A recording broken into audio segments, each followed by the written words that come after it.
when you buy the company based on only valuations and the fundamental keeps deteriorating, then it doesn't matter whether you bought the company at the cheap prices or expensive prices, you're going to make losses.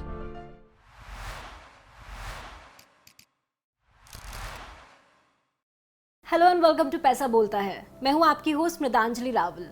आज इस episode में हम बात करेंगे multi bagger stocks की।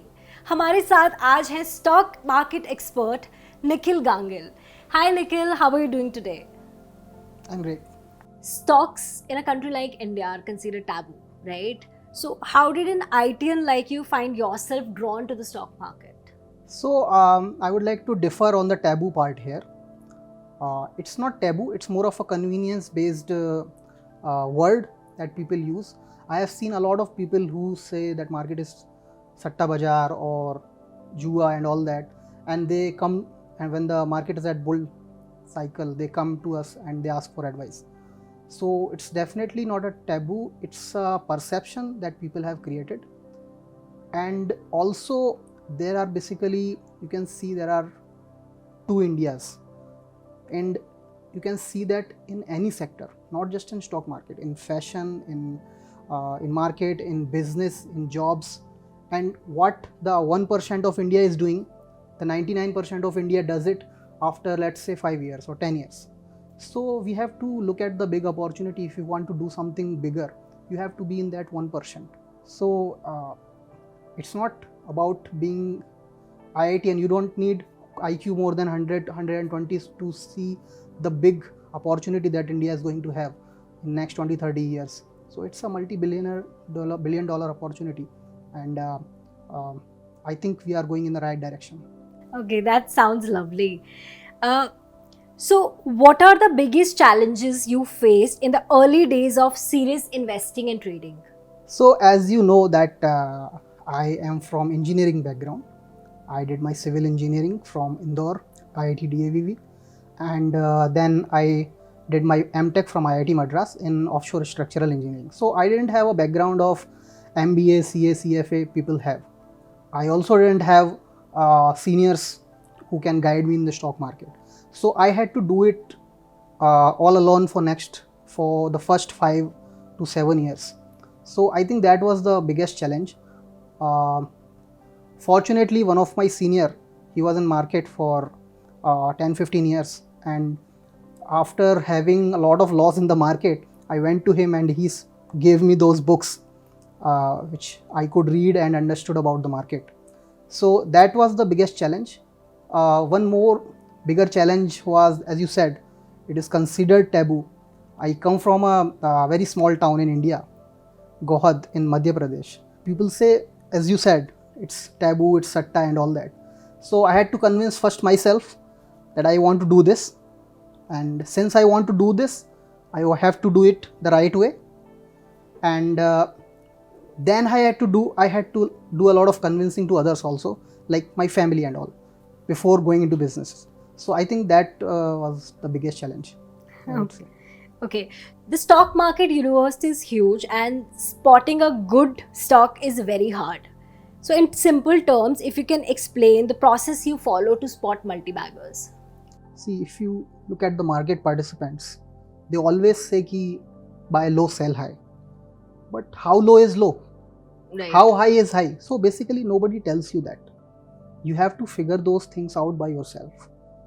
And so our process is that we figured out, it took me 2-3 years to figure out only that how low is actually low. Right. So we gave it a name, the minimum intrinsic value and maximum intrinsic value. So minimum intrinsic value, in the simple terms, if I have to tell you, it's the minimum possible value of the company according to its fundamentals. Cash, reserves, profits, sales, according to them, the minimum possible value of a stock is called minimum intrinsic value, and the maximum possible value is maximum intrinsic value. So we like to buy it at minimum intrinsic value and exit at maximum intrinsic value. That's our in-house formula. And how we like to pick stocks, it would be little technical. There are things that we follow. One is that we look for the companies where the promoter or the owner of the company itself is buying the company, more of his own stocks. And second is when the company has a lot of cash. So we use this ratio called cash divided by market cap. If that is more than 0.5, 0.7, we like to look at those companies. If there is a lot of capex happening in the company, then we also like to look at those companies. And fourth is we have a screener basically that we have made for ourselves, where we rank the companies based on sales growth, ROCE and P by B ratios.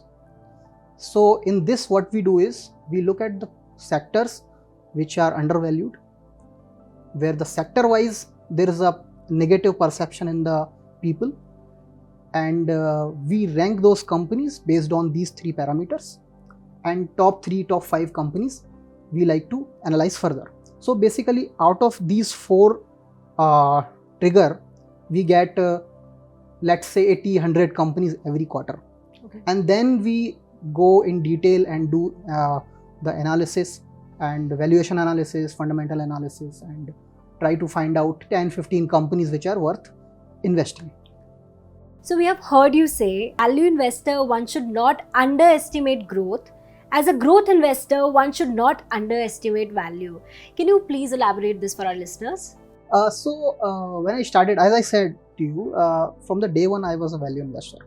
But what I used to think was that companies which are available at very cheap valuations, that's the work of a value investor to find those companies only. And I used to buy companies based on only their P by E ratios, P by B ratios. So these are the valuation parameters basically.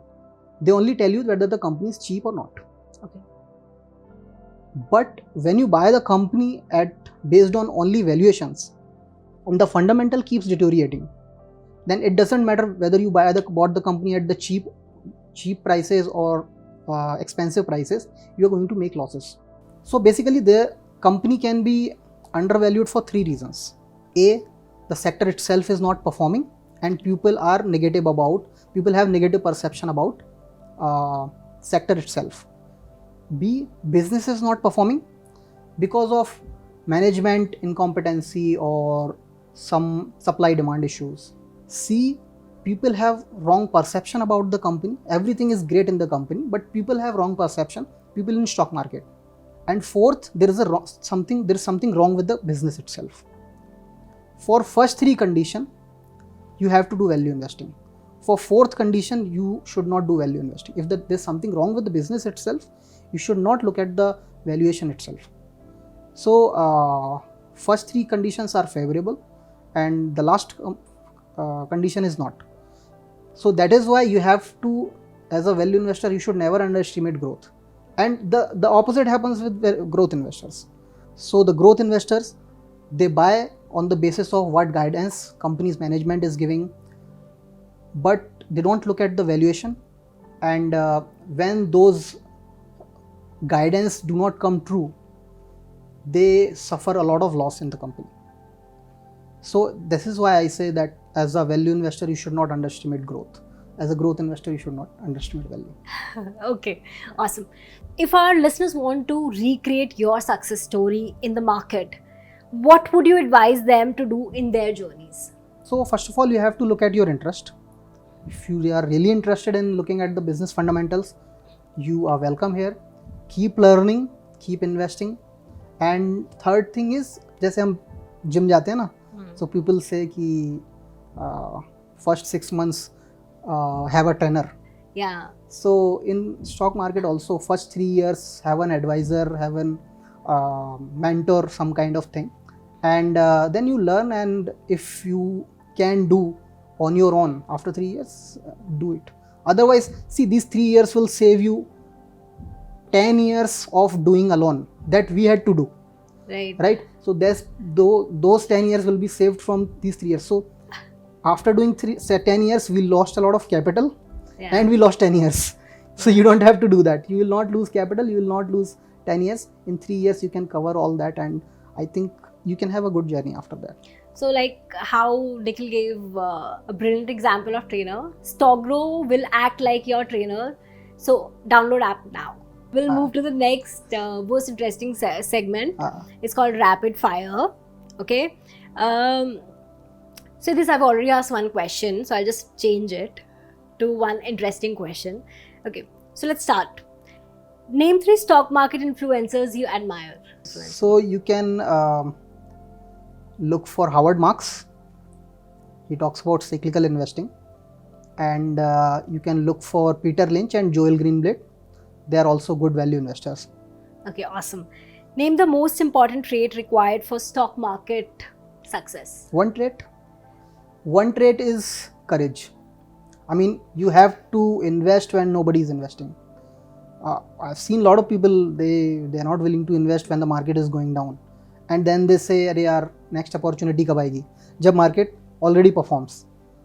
So, and I've seen this happening again and again. So, the first trait is courage, and second courage is patience. Okay, awesome.